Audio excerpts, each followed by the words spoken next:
भारत जिसे मंदिरों का देश भी कहा जाता है और यहाँ पे कई ऐसे विशिष्ट धाम हैं जहाँ पर भक्तों का तांता हमेशा लगा रहता है। तो आज के इस वीडियो में हम आपको भगवान शिव के 12 ऐसे ज्योतिर्लिंगों के बारे में बताएंगे और उनकी विशेषताओं के बारे में, जिसको जानकर आपको आश्चर्य भी होगा और अच्छा भी लगेगा। तो इस वीडियो को आपने पूरा देखना है। तो चलिए फिर शुरू करते हैं। तो सबसे पहले हम आपको ये बताते हैं कि आखिर ज्योतिर्लिंग का मतलब क्या होता है, यानी इसका क्या अर्थ है और इस ज्योतिर्लिंग की उत्पत्ति कहां कहां और कैसे हुई थी। तो ज्योतिर्लिंग जो है वो 2 शब्दों से मिलकर बना है, ज्योति प्लस लिंग। यानी शिव धार्मिक मान्यताओं और कुछ ग्रंथों के अनुसार शिव साक्षात रूप में एक दिव्य ज्योति के रूप में प्रकट हुए थे और ये धरती के 12 अलग अलग स्थानों पर अपने विभिन्न रूपों में साक्षात विराजमान हुए थे, जिन्हें आज हम ज्योतिर्लिंग के रूप में जानते हैं। यानी ज्योतिर्लिंग का सिंपल मतलब हुआ प्रकाश का स्तंभ। और ऐसा कहा जाता है कि एक बार भगवान ब्रह्मा और भगवान विष्णु के बीच ये बहस हो गई कि कौन सर्वोच्च देवता है। तभी भगवान शिव प्रकाश स्तंभ के रूप में प्रकट हुए और फिर दोनों लोगों से इस प्रकाश स्तंभ का अंत खोजने को कहा। और फिर इसके बाद जो भगवान विष्णु हैं वो ऊपर की ओर, जो भगवान ब्रह्मा जी हैं वो नीचे की ओर इस ज्योतिर्लिंग का अंत खोजने के लिए चले गए, लेकिन फिर भी उन्हें इसका कोई अंत नहीं मिला। उसके बाद भगवान शिव ने प्रकाश स्तंभ को पृथ्वी पर गिरा दिया और आज हम उसे ही ज्योतिर्लिंग के नाम से जानते हैं। तो चलिए अब आपको हम ये बताते हैं कि शिव के वो 12 ज्योतिर्लिंग कहाँ कहाँ हैं और उसकी पीछे की कहानी क्या है। तो जो पहला ज्योतिर्लिंग है उसका नाम है सोमनाथ ज्योतिर्लिंग। तो सोमनाथ ज्योतिर्लिंग भारत के गुजरात में स्थित है। यानी ये ज्योतिर्लिंग गुजरात के सौराष्ट्र नामक क्षेत्र में स्थित है और पौराणिक कथाओं के अनुसार ये पृथ्वी का पहला ज्योतिर्लिंग माना जाता है।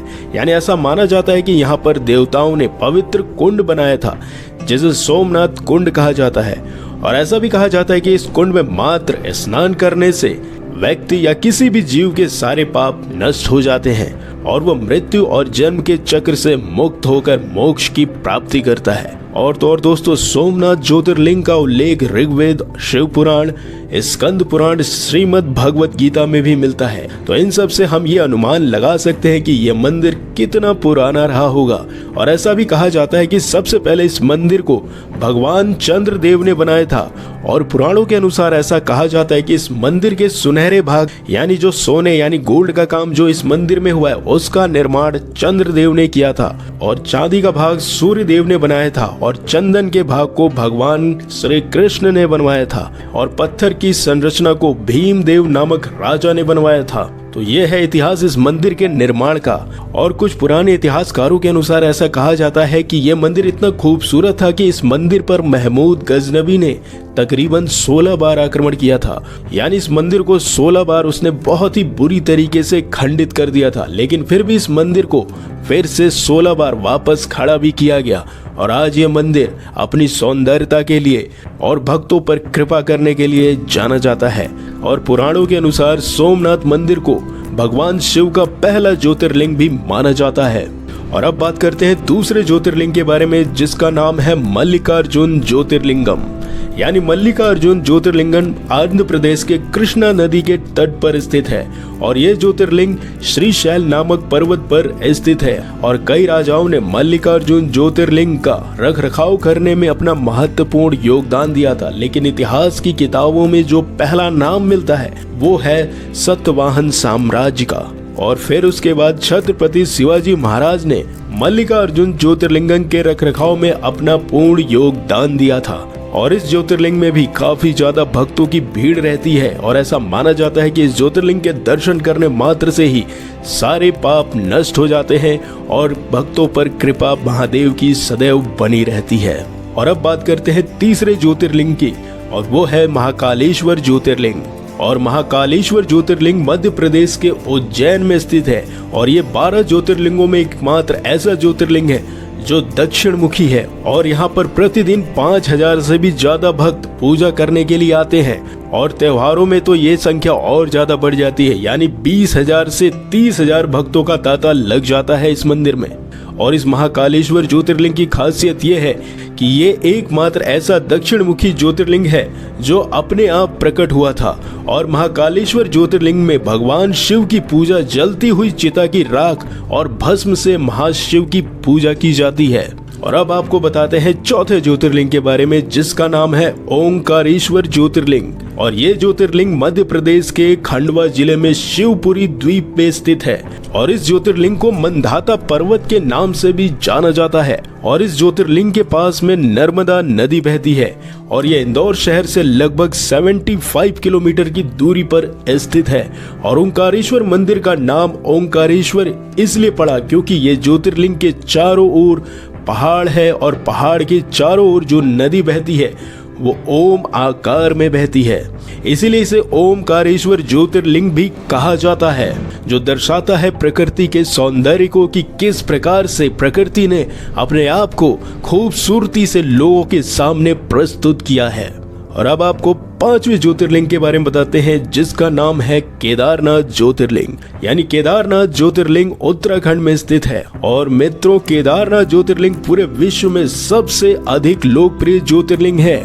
और यहाँ पर विश्व भर से लाखों लोग भगवान केदारनाथ के दर्शन करने आते हैं। और केदारनाथ ज्योतिर्लिंग समुद्र तल से तकरीबन 3584 मीटर ऊंचा है। यानी ये समुद्र तल से इतनी ऊंचाई पर स्थित है। और उत्तराखंड में भगवान केदारनाथ का ज्योतिर्लिंग उत्तराखंड के 4 धाम यात्रा का एक प्रमुख धाम भी है। और ऐसा माना जाता है कि केदारनाथ धाम की खोज पांडवों ने ही की थी। यानी वो अपने पापों से मुक्ति पाने के लिए केदारनाथ धाम पहुंचे थे। और केदारनाथ मंदिर का निर्माण पांडवों ने ही सबसे पहले करवाया था। इसके बाद इसका पुनः निर्माण आदि शंकराचार्य जी ने करवाया था। और एक डेटा के अनुसार प्रतिवर्ष लाखों से करोड़ों लोग 4 धाम की यात्रा के दौरान केदारनाथ मंदिर में आते हैं और भगवान शिव के इस ज्योतिर्लिंग का दर्शन करते हैं, क्योंकि भगवान शिव के ज्योतिर्लिंग का ये धाम अपनी प्राकृतिक सुंदरता के लिए जाना जाता है। और बर्फ से ढके हुए केदारनाथ की शोभा अद्भुत है, जिसे देखने पूरी दुनिया भर के लोग भारत भी आते हैं। और अब बात करते हैं छठे ज्योतिर्लिंग की, जिसका नाम है भीमा शंकर ज्योतिर्लिंग। यानी भीमा शंकर ज्योतिर्लिंग महाराष्ट्र में स्थित है। और यह महाराष्ट्र के समहाद्री नामक पर्वत पर स्थित है। और भीमा शंकर ज्योतिर्लिंग के बारे में आपको ये कथा बताते हैं जो रामायण काल से जुड़ी हुई है। यानी जब भगवान राम ने कुंभकर्ण का वध कर दिया था, तब कुंभकर्ण की करकटी नामक पत्नी के पुत्र भीम को करकटी ने देवताओं से दूर रखने का निश्चय किया। और जब भीम को पता चला कि देवताओं ने उसके पिता का वध कर दिया, तो उसने बदला लेने के लिए ब्रह्मा जी की तपस्या करी और महान बलशाली होने का वरदान मांगा। और इसी कारण उन्होंने कामरूपेक्ष नामक राजा को बंदी बनाकर काल कोठरी में डाल दिया था, क्योंकि वो शिव जी के भक्त थे। और भीम ने कहा कि तुम मेरी पूजा करो, लेकिन कामरूपेक्ष ने ऐसा करने से मना कर दिया और भीम ने कामरूपेक्ष को मारने की कोशिश करी। तभी भगवान शिव ने वहां प्रकट होकर भीम का वध कर दिया।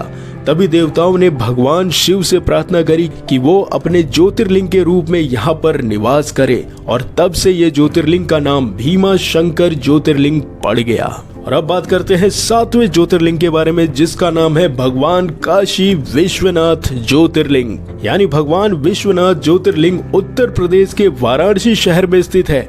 और वाराणसी पूरे भारत की धार्मिक राजधानी भी मानी जाती है। और आप सब जानते ही हैं कि विश्वनाथ ज्योतिर्लिंग को काशी विश्वनाथ भी कहा जाता है।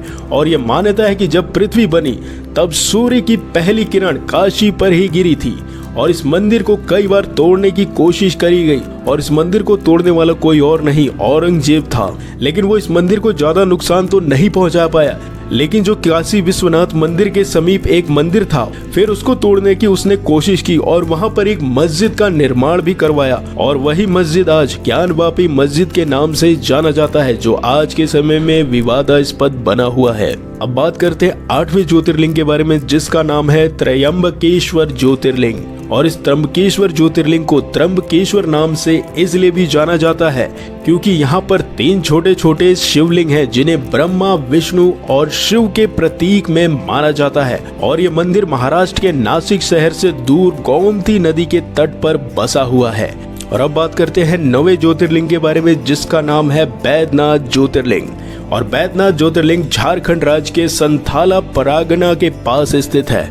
और अगर हम शिव पुराण की माने तो भगवान शिव के इस पावन धाम को चिताभूमि के नाम से भी जाना जाता है। और बैद्यनाथ ज्योतिर्लिंग को रावण की भक्ति का प्रतीक भी माना जाता है। और ये ज्योतिर्लिंग अपने भक्तों की कामनाओं को पूरा करने और उन्हें रोग मुक्त करने के लिए प्रसिद्ध है। और ऐसा कहा जाता है कि एक बार जब रावण भगवान शिव की ज्योतिर्लिंग को लेकर इसी मार्ग से जा रहा था, लेकिन रास्ते में उसे लघु शंका लग गई, जिसके कारण उसने ये शिवलिंग एक ग्वाले के हाथ में थमा दिया।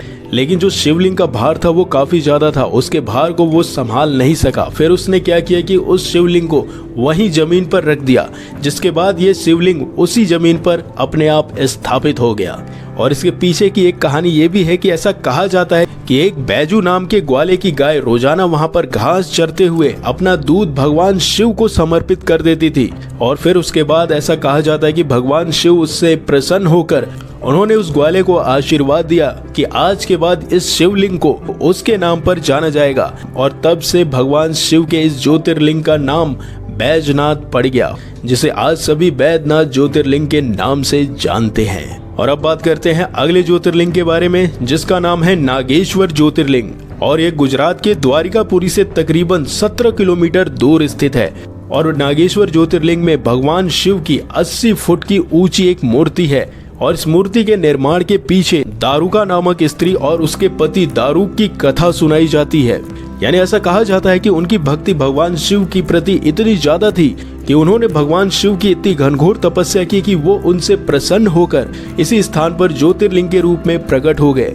और अब बात करते हैं 11वें ज्योतिर्लिंग के बारे में, जिसका नाम है रामेश्वरम ज्योतिर्लिंग। और ये रामेश्वरम ज्योतिर्लिंग तमिलनाडु के रमनाथम में स्थित है। यानी जो रामेश्वरम ज्योतिर्लिंग है वो रामायण के समय का माना जाता है। और इसके पीछे की कहानी यह है कि ऐसा माना जाता है कि आज के समय में जो रामेश्वरम मंदिर में 24 कुएं हैं, खुद भगवान श्री राम ने अपने तीरों से बनाए थे, ताकि वो अपने वानर सेना की प्यास बुझा सके। और रामेश्वरम मंदिर के पास ही भगवान राम और विभीषण की पहली मुलाकात हुई थी। और ऐसा माना जाता है कि रावण को मारने के लिए जो ब्रह्म हत्या का पाप भगवान राम को लगा था, उसके दोष से मुक्ति पाने के लिए भगवान राम ने यही भगवान शिव की आराधना की थी। यानी भगवान राम के द्वारा यहाँ पर शिव भगवान के एक और ज्योतिर्लिंग की स्थापना कर दी गई, जिसे आज हम रामेश्वरम ज्योतिर्लिंग के नाम से जानते हैं। और अब बात करते हैं उस आखिरी ज्योतिर्लिंग के बारे में, यानी 12वें ज्योतिर्लिंग के बारे में, जिसका नाम है धूमेश्वरम ज्योतिर्लिंग। और धूमेश्वरम ज्योतिर्लिंग महाराष्ट्र के संभाजी नगर के पास दौलताबाद में स्थित है। और इस ज्योतिर्लिंग के बारे में ऐसा कहा जाता है कि घूष्मा के मृत पुत्र को जीवित करने के लिए भगवान शिव के समर्पण में इसे बनाया गया है, जिसके कारण से ही ये घूमेश्वरम ज्योतिर्लिंग के नाम से प्रसिद्ध हुआ। और आज के समय में इस ज्योतिर्लिंग को घृणेश्वर ज्योतिर्लिंग के नाम से जाना जाता है, यानी ये इस नाम से प्रसिद्ध है। तो दोस्तों, ये रहे वो 12 ज्योतिर्लिंग जो हिंदू धर्म में सबसे पवित्र माने जाते हैं। और इसके दर्शन मात्र से मनुष्य के सारे पाप समाप्त हो जाते हैं। तो अगर आपको इन 12 ज्योतिर्लिंगों के बारे में जानकर अच्छा लगा तो इस वीडियो को लाइक करिए, ज्यादा से ज्यादा शेयर करिए। फिर मिलते हैं किसी दूसरे वीडियो में, तब तक के लिए नमस्कार।